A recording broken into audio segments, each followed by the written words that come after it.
permettre aux historiens, aux artistes de se réapproprier cette histoire-là. C'est un fait purement politique. En rien ce n'est historique. Même notre propre culture n'a pas été apprise dans notre langue. Ce qui a été pillé il y a plus d'un siècle, c'est l'âme des peuples.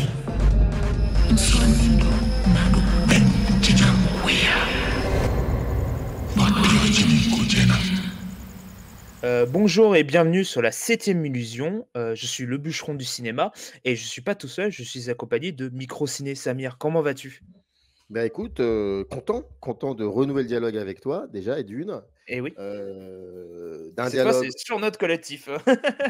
Ce qui sur est, notre collectif et c'est toi qui anime donc je ne peux être qu'emballé. Puis content aussi de dialoguer au sein de la 7e illusion qui est un collectif important à mes yeux au moins et puis surtout content de parler du film qui nous réunit aujourd'hui et qui voilà, pour plein de et raisons. oui, évidemment, parce que le film qui nous réunit aujourd'hui, il s'agit de Dahomey, le film documentaire de Mati Diop, cinéaste qui a été couronné en 2019, du Grand Prix au Festival de Cannes pour Atlantique. Grand film sur son pays, fiction, réalité. C'est là aussi la question qui va nous interroger, sur Dahomey, je pense. Mais du coup, qu'est-ce que ça raconte ce film documentaire? Donc on est en novembre, 2021 où 26 trésors, royaux du Dahomey s'apprêtent à quitter Paris pour être rapatriés vers leur terre d'origine, qui est devenu le Bénin entre-temps. Avec plusieurs milliers d'autres, ces œuvres furent pillées lors de l'invasion des troupes coloniales françaises en 1892. Mais comment est-ce que le retour du coup, des œuvres ancestrales a été vécu? Tandis qu'un débat commence à faire rage au sein d'étudiants, d'une université précise, du pays. Voilà, du coup, en vrai, quel est ton rapport avec, Mati Diop, qui est une jeune réalisatrice, mais qui a fait quand même pas mal de courts métrages entre-temps? Je les ai pas tous vus, mais il faudrait que j'arrive à C'est tous les voir, parce que compliqué, c'est une cinéaste c'est un peu qui me compliqué à les passionne. voir. C'est compliqué, mais c'est une Mmh. cinéaste qui me passionne. Mais aussi la famille Diop, qui est une famille de cinéma très riche, qui a été hantée par le colonialisme, notamment son oncle, qui est, Djibril Diop. Voilà, oui, je l'ai bien dit. Oui, c'est ça. Djibril Diop qui a beaucoup questionné, le colonialisme français, notamment à travers son cinéma, voilà quoi. Oui, oui, Djibril Diop en bêtise, si tu me permets quelques mots, c'est Bien un sûr. cinéaste que j'aime. Voilà, j'ai pas besoin de tergiverser. J'aime ce cinéaste, j'aime ce qu'il était, comment il le voyait, ce putain de monde, comme il le disait souvent. Et c'est un des cinéastes que je regrette de ne pas avoir eu un jour l'occasion de discuter avec, parce que je sais que ça aurait été enrichissant pour moi. Puis pas que, il y a aussi son frère et le père de Mati Diop, qui est Oasis Diop, qui est un immense musicien qui a beaucoup œuvré dans les années 70, 80 et 90 et jusqu'à aujourd'hui encore. Mais en tout cas, il a eu une période très forte où effectivement, il mariait, il tentait ce que Mati Diop fait depuis très longtemps, à savoir de, comment dire, de regarder le monde selon un point de vue qu'on n'a pas forcément l'habitude de voir, entre Mmh. parenthèses, qui est plutôt le point de vue des autres. Et les autres finissent par devenir tellement forts que ce sont celles et ceux qu'on a l'habitude de voir qui deviennent eux les autres. C'est un peu compliqué à expliquer, mais c'est vraiment ça aussi dans Dahomey et dans tous ces films. Oui, c'est ça, c'est exactement ça. Moi, très rapidement, Mati Diop, je vois Atlantique en 2019, mais je n'aime pas le film la première fois. C'est un cinéma qui m'est étranger, qui m'est un peu inaccessible, et finalement, en fait, je le revois, curieusement pour les cours, mais bref, du coup, en fait, je le redécouvre totalement et j'ai une nouvelle vision plus fraîche et entre-temps, l'année dernière, en plus, il y avait eu, la rediffusion, du coup, d'un des films de son oncle. Je suis passionné par ce que je vois. C'est des images, comme tu le dis, de l'autre, mais aussi comment est-ce que, le colonial, en même temps, il s'y s'immisce, mais pas trop. Il y a des images de la réalité. Vraiment, c'est des images vertigineuses des images qui vont autre part aussi.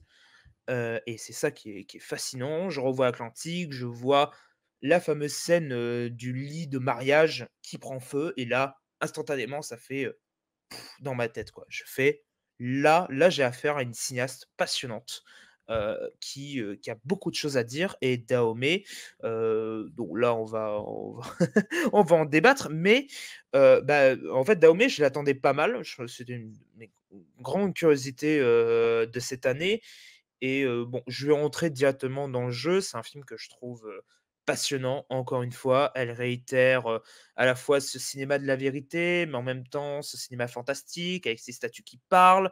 En même temps, qu'est-ce qui se passe quand on le transporte? C'est-à-dire qu'un pays qui a été dévitalisé, totalement de sa culture jusqu'à en changer son nom, sa langue. Qu'est-ce qui se passe quand les origines reviennent? Même on va en discuter parce qu'il y a beaucoup de trucs, qui sont intéressants, des choix opérés, de la vérité et du faux. Et en même temps, il y a toujours, voilà, il y a toujours des idées de mise en scène parce que le documentaire est un des genres cinématographiques les plus passionnants qui existent. C'est-à-dire que c'est des multiples formes, des multiples de vérités. Parce que finalement, la fiction et la réalité finissent toujours par se rejoindre et c'est ça aussi ce que Bati Diop, pour moi, est une des cinéastes à beaucoup plus à comprendre ça. Hem et puis voilà aussi parce que ça délibère beaucoup dans le film. Il y a beaucoup de discussions, des discussions intérieures, de ces statuts, heu, voilà quoi. Et du coup, toi, quel est ton ressenti face à ce Dahomey, Pour et rebondir et c'est réussi ou pas? Oui, mais pour rebondir sur ce que tu disais par rapport à cette séquence qui t'a extrêmement impressionné dans Atlantique, le long métrage, parce qu'elle avait fait aussi un court métrage Oui, exactement. qui porte le même titre. Il faut savoir que Mati Diop n'est pas forcément ce qu'on appelle un cinéaste du visuel. Ce que tu décris, c'est la conséquence de beaucoup de choses. Et ça doit se terminer comme ça. Et c'est pour ça que Dahomey est un film qui ne va pas rentrer dans une configuration pleinement visuelle. C'est-à-dire qu'elle ne va pas uniquement, de par ce sujet,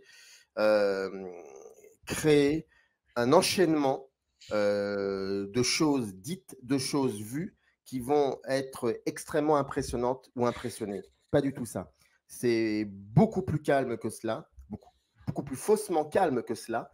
Et c'est ça la marque de Mati Diop, c'est qu'il y a une espèce de colère extrêmement rentrée qui de temps en temps explose. Ça peut être cette séquence visuelle dont tu parles, ça peut être dans Mille Soleils, un très beau moyen métrage où l'on voit à un moment un des personnages féminins se disparaître dans un paysage enneigé et brumeux. Ça, c'est là la force de l'image finalement.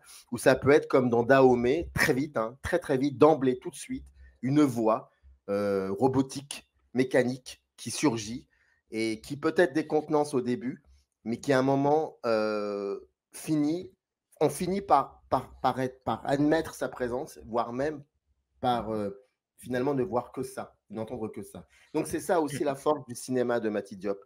Donc dans un premier temps. Et dans un deuxième temps, oui, le film m'a beaucoup intéressé. Il y a toujours cette idée de ne pas raconter l'histoire d'un pays colonisateur qui a décidé de rendre une partie de ce qu'il a volé à ce pays colonisé.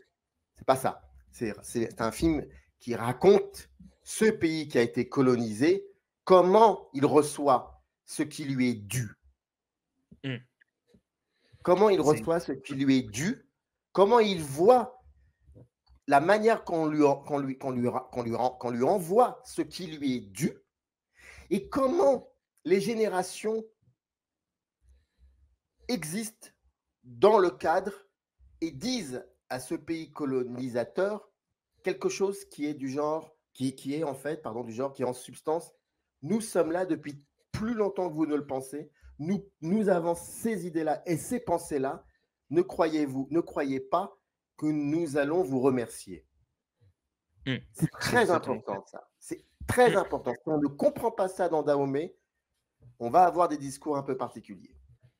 Ah ben c'est Voilà. exactement ça, parce que c'est dès le départ, en fait, on est du point de vue des statues, notamment elles qui parlent.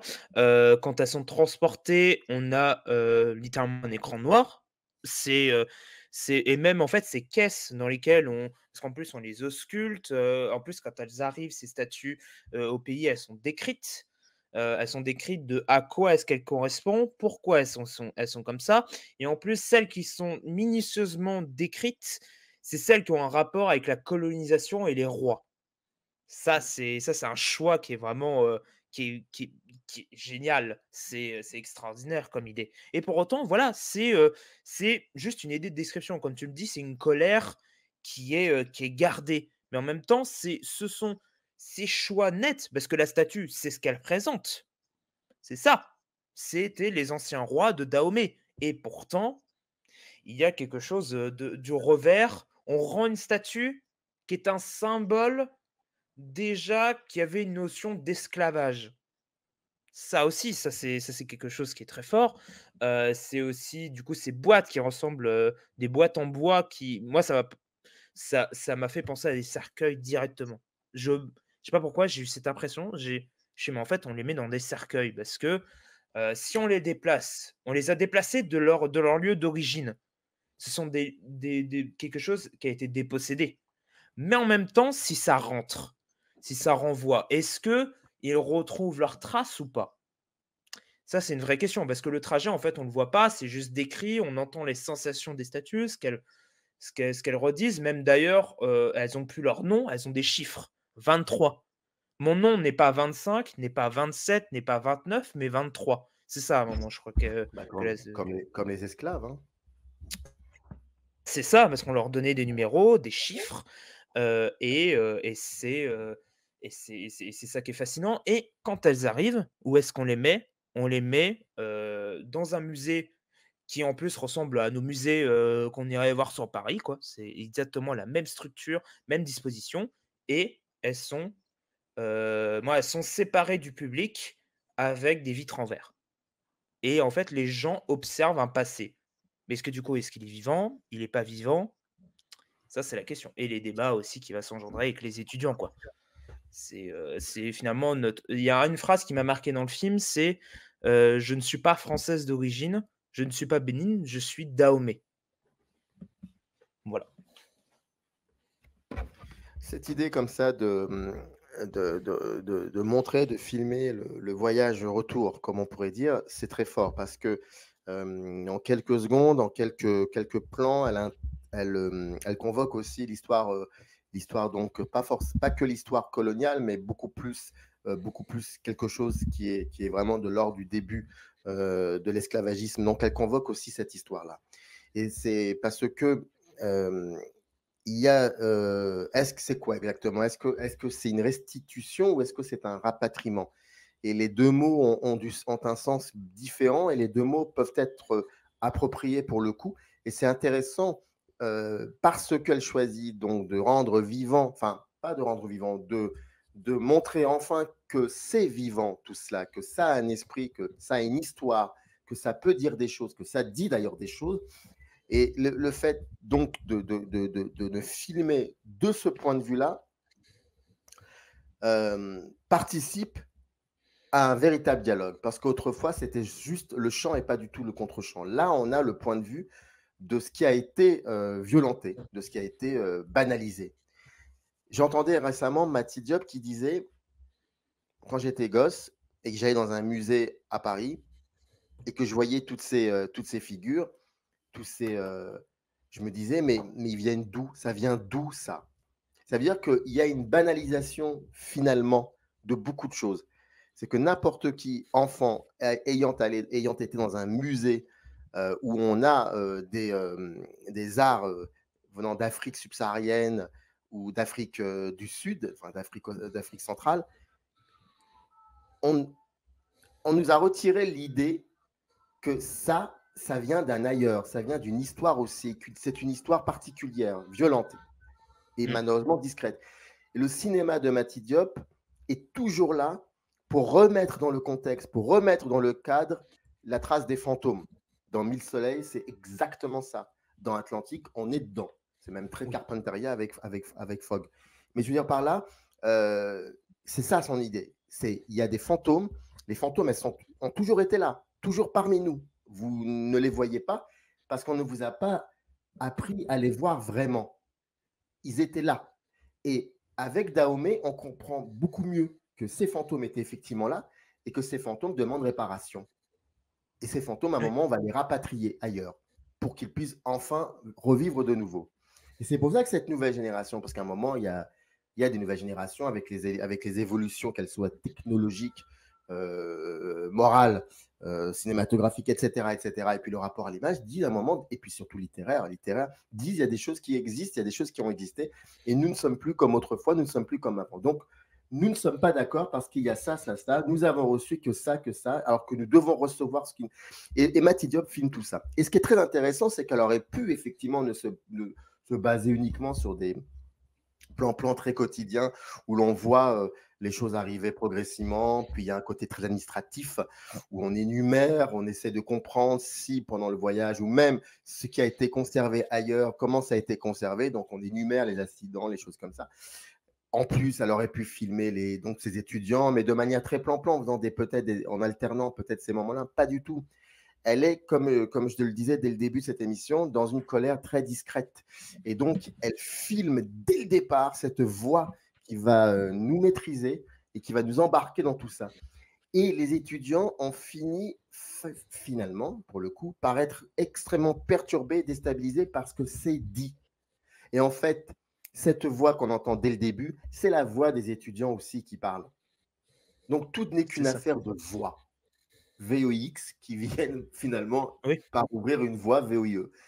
Et c'est pour ça que c'est un cinéma qui est extrêmement intelligent. Vraiment intelligent. Oui. Ah oui, totalement, parce que c'est la voix qui a été réduite au silence pendant des années et des années. Et aussi, c'est comment dire, on les parque, puis en plus, à la base, moi, en fait, ce qu'on peut entendre un bateau, ce qui est lourd de sens quand même, parce qu'on sait où étaient entreposés les esclaves durant leur transport. C'était des bateaux marchands.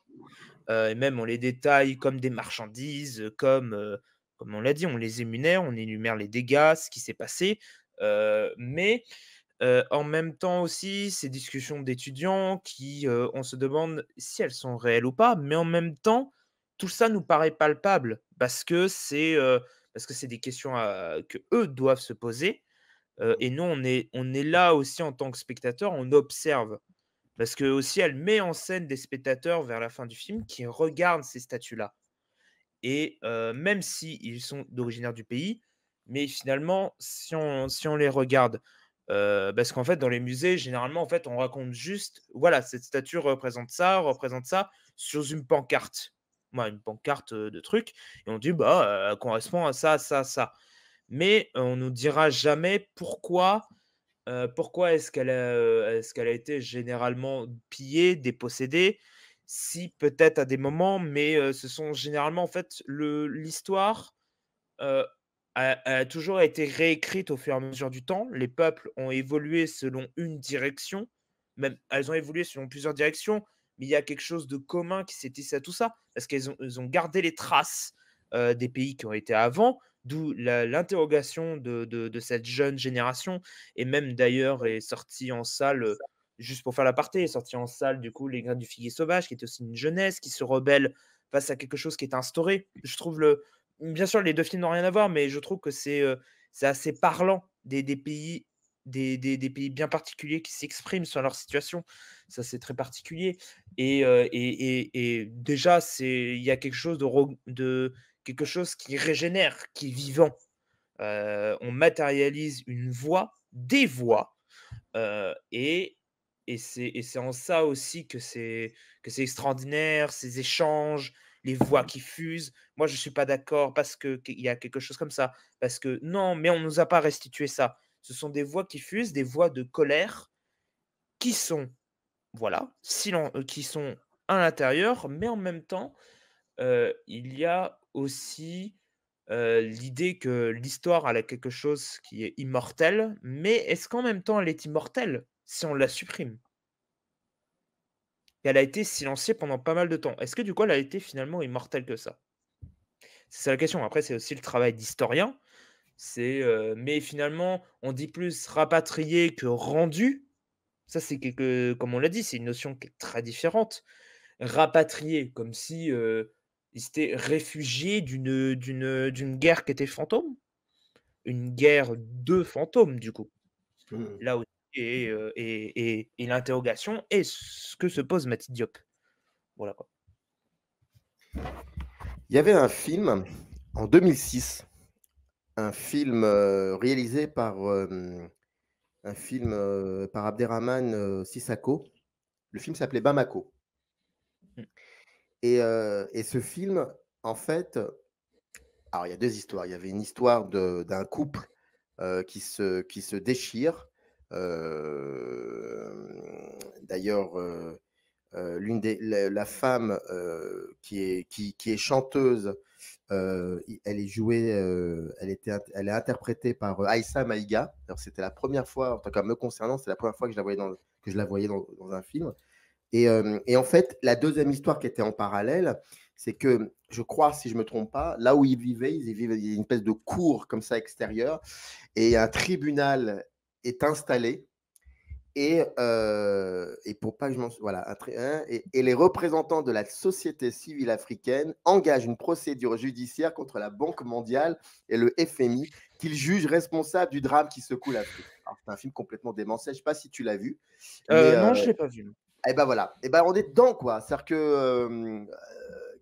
que, comment dire, 18 ans, 17, 18 ans plus tard, il y a Dahomey. Et c'est intéressant de comparer ces deux films. Alors, les deux films, dans leur forme, sont complètement différentes parce qu'il y a ce procès, effectivement, c'est très, très officiel, avec donc des gens qui passent à la barre, des témoignages pour dire vous avez sucré l'Afrique depuis je ne sais combien de temps, vous devez des comptes à l'Afrique. Et Godard, d'ailleurs, avait dit dans l'ouverture de c'est pas notre musique, c'est le film d'après qui avait dit on doit beaucoup à l'Afrique. Il y a quelque chose de cet ordre-là. Bon, ça, c'est un contexte économique qui a dessiné, mais il y a toujours en surface la colonisation. Là, mais en même temps, il y a aussi ces scènes d'étudiants, de discussions d'étudiants c'est qui là font où je penser à voulais... un tribunal. Ah oui, ouais, il y a un Oui, qui font tribunal. penser à un tribunal, et en même temps, il y a comme ça, dans l'idée de capter uniquement une certaine génération, qui n'est pas celle de Mati, qui n'est pas la mienne, qui est celle d'étudiants. Et c'est ça qui est très intéressant, parce que c'est pas que c'est l'avenir, ça montre aussi, et dans la manière qu'elle a de les capter, que ces dialogues, ces discours, ces colères, c'est quelque chose qui existe depuis très longtemps, depuis bien avant que la caméra était là. Et c'est ça qui est très intéressant, c'est que Dahomey force à montrer les individus, alors que dans Bamako, c'était plus un collectif, mais ce n'était pas un problème non plus.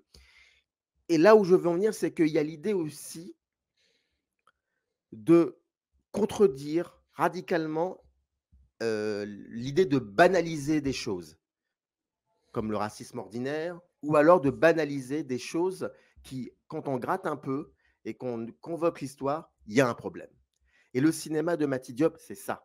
C'est de dire que vous avez vécu avec des choses, finalement, ces choses-là, elles sont super discutables. Et je les montre. Et c'est le fait qu'elle filme, qu'elle capte, qu'elle partage avec nous ces bouts de vie et ces bouts de rêve incarnés dans les voix estudiantines, je crois que ça se dit, estudiantines, montre aussi que ça n'est pas fini, qu'il y a eu ça avant et qu'il y aura après. Donc, même quand le film sera terminé, il y aura après. Parce que finalement, ce n'est pas terminé. C'est ça qui est très intéressant cinématographiquement dans ce film. Oui, c'est ça aussi. Et même, il y a quelque chose qui est bête, qui est banalisé et qui sera toujours banalisé après le film. C'est pas pour rien d'ailleurs que le film se conclut notamment sur des rues tout à fait banales, lambda du pays, parce que ce sont des choses qui vont finir par fuser, circuler. Elles circuleront après le film. Mais en même temps aussi parce que, bah, toute la dernière partie du film avant cette séquence géniale dans les rues qui fuse parce que c'est l'après. Mais après le film, on continuera encore à les regarder à travers des vitres. Mais c'est pas là qu'elles sont leur place, les statues. Elles devraient être dans la rue. C'est ça un moment que les étudiants questionnent. C'est que, mais je veux pas les regarder à travers une vitre. Une vitre, parce que nous, Européens, on les conçoit de cette manière-là. Nos objets d'histoire, on les regarde à travers une vitre, comme si ils étaient immatériels, pas vivants. On les conserve comme on les conservait dans un zoo, mais sauf que, voilà, on les conçoit plus de la même manière, mais il y a quelque chose quand même qui est banalisé, qui est enfermé, et même évidemment, une des choses aussi qui fait penser dans Dahomey, c'est à la fois une prolongation, mais en même temps, c'est enfin la prise de parole par le peuple concerné, des statues meurent aussi. Du coup, le film d'Alain Resnais et de Chris Marker, et à cette époque-là, bah, c'était pas le peuple lui-même qui parlait, c'était des Européens. Chris Marker et Alain Resnais, ils étaient blancs. Voilà, c'est un fait, et c'était eux qui parlaient et même eux déjà étaient censurés parce que c'était une vision de l'histoire qu'on ne voulait pas raconter. Aujourd'hui, évidemment, les choses ont changé. Dahomey, n'a pas été censuré comme il aurait été censuré à l'époque si Mati Diop avait fait ce film à l'époque ou si son oncle avait fait le film à l'époque. Il l'aurait pas fait de la même manière, mais on voit un peu, cette chose-là parce que, finalement, voilà, les statues qui meurent, moyen métrage, je crois, il fait à peu près 30 minutes si mes souvenirs sont bons. Ouais, c'est un court métrage, un très court, effectivement, oui. Ouais, Effectivement. et en fait, c'est justement Chris Marker et Alain Resnais qui racontent, justement comment est-ce que ça a été dépossédé. Que eux-mêmes, quand ils font déjà le film, dans les années 50, que justement, ils sont conscients que c'est leur propre peuple qui a dépossédé tout ça, qui les a enfermés. On y avait déjà une notion de on les observe à travers quelque chose. Un truc qui est déjà cadenassé, qui est en même temps, on les sépare parce que, bah, c'est pas la même chose. Ils sont pas comme s'ils ne méritaient pas d'être dans le même lieu d'existence, les êtres humains et les œuvres et les œuvres d'art africaines qu'ils ont dépossédées. Parce qu'on les observe à travers des expositions, on les observe à travers des musées et c'est ça aussi dans Dahomey, parce qu'on les observe dans des musées. Mais finalement, comme je l'ai dit, leur place, elles sont partout, elles sont dans les rues. Ce sont et aussi, surtout, faut pas l'oublier, ce sont des statues de culte. Ça aussi, c'est mentionné, parce que ce sont des statues de culte, parce que la religion fait partie intégrante, de la chose, mais maintenant, ce sont des objets qu'on ne fait qu'observer, comme si, c'était des choses défuntes et aussi la chose qui est très intéressante, parce que tu le disais avant, parce que, bah, ce sont des questions qui existaient avant même que le cinématographe ait été inventé. C'est pas pour rien que aussi est-ce qu'elle l'a pensé directement? Peut-être, je sais pas, mais en tout cas, moi, ça m'a fait tilt là d'un coup, c'est que, bah, le trajet, on le voit pas. En dehors du fait que ça soit dans la boîte et qu'on soit dans sa vision, qu'on ait une subjectivité de la statue, mais c'est-à-dire que il y a des choses qu'on ne voit pas parce que ce sont des questions antérieures encore Ou alors c'est la voix qui le dit. et c'est la voix qui le dit parce que la parole est plus ancestrale que la caméra de cinéma. Elle est plus ancestrale encore. C'est Alors parmi les premières choses qu'on racontait. je sais pas si le terme ancestral est approprié par rapport à la voix. Si tu peux me permettre, moi, je sais pas si je dirais ancestral. Moi, je dirais qu'elle a une résonance plutôt, pour le coup. Et je voudrais rebondir sur quelque chose. Tu parlais de ces statues qu'on aimerait voir plutôt dehors. Mmh. C'est intéressant ça, parce que là encore, ça me renvoie à un documentaire que j'avais vu il y a très longtemps de cela, un documentaire algérien qui s'appelle Deux mondes à ton ombre, réalisé par un cinéaste qui s'appelle Lamine Amar Hodja. Et le film, il date de Monde à ton ombre, il faut que je regarde ça, parce que ça date, je crois que c'est 2011-2012, quand il y a eu ce qu'on a appelé les printemps arabes. Alors, demande à ton ombre. Excusez-moi. C'est important de savoir le titre du. Oui, c'est 2012. Et à un moment dans le film, Lamine Amarhodja se pose la question de savoir pourquoi. Alors, à Alger, près du port, il y a des représentations murales et des dessins muraux, pardon. Et sur chaque dessin, on voit un homme ou une femme du 19e siècle, voire du 18e. Bon. Et ils disent, et donc, quand tu vois les gens passer devant, tu as le présent et puis tu as vraiment le passé pour le coup. Alors, le passé, même pas le passé colonialiste, mais le passé d'avant les colonies. Et lui se posait la question de savoir pourquoi il n'y aurait pas des dessins représentant tout simplement Monsieur A, Monsieur B, Monsieur Tout le Monde, Madame Tout le Monde. Et il s'amuse pour chaque dessin. Il s'amuse de prendre la photo de quelqu'un qu'il a croisé dans la rue et de la mettre et de mettre sa tête sur la tête du personnage. Et donc, ça donne finalement une résonance totale avec la rue. Et voilà, c'est-à-dire que c'est dans la rue, c'est dehors, c'est au peuple. Enfin, au peuple, c'est à tout le monde. Voilà, c'est pas uniquement. Et je trouve ça intéressant le fait que tu parles et que eux-mêmes, les étudiants, parlent de ça.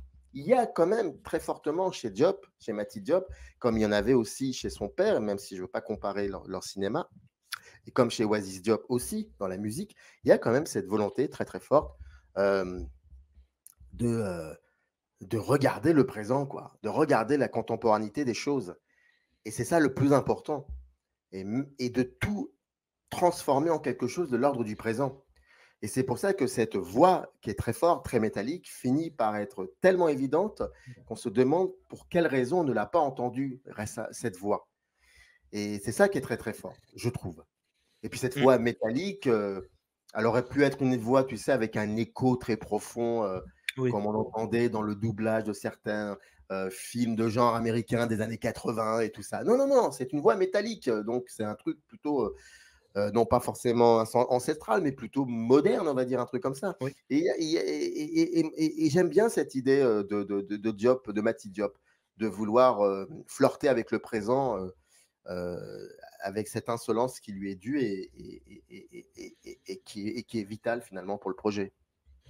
Oui, parce que c'est en dehors du fait juste que du coup, les 26 trésors ont été rapatriés du coup qu'en novembre 2021, même d'ailleurs pendant la période du Covid. Mais c'est aussi cette question que des choses n'ont pas été faites avant. Elles sont en train d'être faites et qu'elles seront sûrement faites après. Mais en fait aussi, ce qui est intéressant dans Dahomey, c'est que on reste encore au stade de questions. Alors que ce sont des questions qui durent continuellement, mais sauf que c'est toujours des questions du présent. On continue encore à s'interroger là-dessus, sur un racisme qui est banalisé, sur l'Occident qui a pris le pas, parce que aussi, il y a un moment où on filme un panneau publicitaire, et c'est un panneau publicitaire typiquement occidental, américain, avec une publicité, je crois, de shampoing, je crois en plus, ou en tout cas quelque chose pour le maquillage, quoi. Bref. Et c'est en ça aussi que c'est un film, comme tu le dis, insolent, qui frappe très fort, parce que déjà, ce sont des questions qu'on doit toujours se poser, qu'on doit s'interroger, et en ça aussi que l'histoire est une des sciences académiques les plus précieuses qui existent. Je crois qu'on dit que c'est une science, hein. Pardonnez-moi si je me trompe, hein, mais en tout cas, c'est une science académique. Et c'est peut-être en ça aussi que, même d'ailleurs, en plus, c'est bien parce que en fait, ça m'y fait penser, il faudrait que je fasse montrer le film à quelqu'un qui est étudiant en histoire de l'art. Ce serait passionnant qu'elle voit le film. Et c'est en ça aussi que, finalement, est-ce que la question, c'est est-ce qu'on les regardera c'est ça aussi. Du coup, en fait, je me pose des questions hors dehors du film. C'est-à-dire, est-ce que ces œuvres, on finira par les regarder dans les livres d'histoire ou pas? Ça, c'est la question. Est-ce qu'elles ont déjà été inscrites dans des livres d'histoire? Parce que Mati Diop, c'est aussi les autres. Lesquels? Et du coup, les autres Lesquels livres d'histoire? Les livres d'histoire, les livres provenant de l'éducation scolaire là, et la question, béninoise ou l'éducation scolaire française? c'est peut-être et là, la question, parce qu'elle n'y répond pas, c'est pas la question qui est même posée, mais c'est aussi une question qu'on peut se poser. C'est ça aussi. Est-ce qu'on aura ça dans nos livres d'histoire de France? Très franchement, honnêtement, je pense pas. Mais c'est ça aussi qui est important, qui est questionné et là aussi et aussi les paroles, qui fusent, qui s'interrogent dans justement, bah, ce sont des universitaires. C'est là où on commence à enseigner ce qu'est la science historique, ce qu'est la science de l'histoire et ce sont eux qui vont changer aussi plus tard, l'après, l'autre temporalité qui sera le futur, qui vont changer cette manière de raconter l'histoire de leur peuple. Est-ce qu'ils sont conscients d'avant, de ce que leurs parents leur raconté, de ce que leurs grands-parents ont dû peut-être leur raconter et de ce qu'eux raconteront aux générations futures? Voilà aussi. Tu sais, moi, j'aimerais bien me mettre un peu à la place de Mati Diop, qui doit faire partie d'une génération, je crois qu'on doit avoir 7 ou 8 ans de plus qu'elle, mais qui fait partie d'une génération où, à l'école, l'école républicaine française, il y a certaines choses qu'on ne racontait pas, qu'on Mmh. n'enseignait pas. D'accord? Et je pense qu'elle a dû connaître, elle a dû apprendre ces choses-là via son père ou son oncle ou sa mère, via sa famille, via d'autres personnes. Et c'est très, très perturbant lorsque lorsque tu as essayé, via l'école républicaine, de te construire, de te sentir un peu trahi. C'est très Mmh. perturbant, tu sais. Et Dahomey, c'est une réponse aussi à ça. Moi, je vais te raconter une petite anecdote assez rapide. En 2000, c'est-à-dire j'avais 24 ans, en 2000, je suis à Alger pendant les vacances d'été et je décide d'aller visiter le musée des Moudjahidines. Alors, les Moudjahidines, bon, bah, ce sont des soldats morts pour l'indépendance algérienne. Et j'y vais. Et là, bon, je vois des trucs et puis je m'aperçois, il y a tout un département autour du 17 octobre 1961. Moi, je ne sais même pas ce que c'est que cette date. Et je m'aperçois que le 17 octobre 61, il y a eu, on a tué des Algériens qui manifestaient pour la paix, pour l'arrêt de la guerre d'Algérie, et du côté de Charonne, et qui ont été jetés sur la Seine ou qui se sont fait massacrer dans les métros. Ça, je ne l'ai pas appris à l'école. Et j'ai 24 ans quand j'apprends ça. Dans quel état je peux être? J'arrive tout de suite parce que ça a sonné, je Pas de reviens tout de souci. suite. De cette parenthèse très personnelle, mais je me mets à la place de Mati Diop, ça doit être très perturbant. Et le film est beau en ce sens. Alors, ce n'est pas un film contre l'éducation Ah non, pas scolaire, du tout. c'est pas du tout ça, mais c'est Parce que justement, intéressant les étudiants qui se posent, justement, les personnes qui voilà, se posent ces questions, ce sont des étudiants et qui, eux, étudieront l'histoire après. Parce qu'eux, ils sont là voilà, pour changer les choses. exactement. Et donc, c'est intéressant. Voilà, je trouve ça passionnant pour le coup. C'est ça aussi, parce que c'est une autre histoire qui est l'histoire du passé, de crimes, d'autres choses. C'est vrai que pour le coup, moi, bon, j'ai pas une histoire coloniale. Moi, j'ai juste, mes origines sont polonaises, donc mes grands-parents ont connu la Seconde Guerre mondiale, ont connu la déportation. Mais je pense que peut-être aussi, il y a toujours une notion que quand on apprend le passé de quelque chose, notre histoire, l'histoire des autres, ceux qui ont fait partie de nos racines, de nos origines, même juste une sorte de confrères et de sœurs qu'on peut voir tous les jours quand on marche dans les rues, qu'en fait, c'est une histoire qu'on leur a, dès le départ implémentée. Qu'on leur a dit: c'est ça que vous devez déjà apprendre et c'est ça aussi que juste on vous dira, mais on vous dira pas les autres choses» et c'est peut-être aussi en ça que l'histoire, l'académie historique l'a fait d'apprendre, d'écrire l'histoire, pour qu'elle soit apprise aux générations futures. C'est toujours un exercice qui est en constante évolution, qui est en constante discussion, de débat. On se réunit dans des sortes, d'amphithéâtres qui ressemblent à des tribunaux, pour dire on juge ce qui s'est passé avant et pour dire qu'après ça, on va l'enseigner et mais que, et c'est, ça aussi que le film est impressionnant comme on l'a dit, c'est que comme et c'est moi je trouve ça toujours perturbant, c'est Oui. en fait ce sont ces plans de champ contre champ sur les statues, en même temps ce sont ces personnes qui vont les regarder à travers les vitres.